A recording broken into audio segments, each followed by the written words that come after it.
Eyni məhəllədə yaşadığı tanışını öldürməyə cəhddə ittiham olunan Bəhrəm İbayevin məhkəmə araşdırması başa çatıb. Bakı Ağır Cinayətlər Məhkəməsinin hakimi Səbuhi Hüseynovun sədrliyi ilə keçirilən iclasda hökm oxunub. Hökmə əsasən, Bəhrəm İbayev 8 il 3 ay müddətə azadlıqdan məhrum edilib.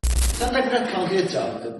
Sən konkret vurmamışım. Yox, ona görə də mən artıq özünü istəyirəm. Artıqdan üz-üzləşək. Ben buradan isə sözün başqa biraz çıxması demirəm.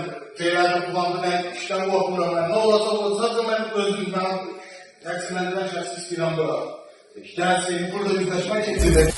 Xatırladaq ki, son iclas təqsirləndirilən şəxsin doğum gününə təsadüf edib. Qeyd edək ki, cinayət hadisəsi ötən ilin yayında Sabunçu rayonunda yerləşən Park Kafe adlı yaşa obyektində baş verib. İstintaq materiallarına görə, Bəhrəmlə zərər çəkmiş Natiq Hüseynov arasında mübahisə salam verməmək üstündə başlayıb. Belə ki, Bəhrəm Natiqin ona salam vermədən yanından keçməsinə əsəbləşib. Onlar arasında bu məsələ ilə başlayan mübahisə qanla yekunlaşıb. Bəhrəm qarşı tərəfə 14 bıçaq zərbəsi vurub. Ağır xəsarət alan zərər çəkmişin həyatını xilas etmək mümkün olub.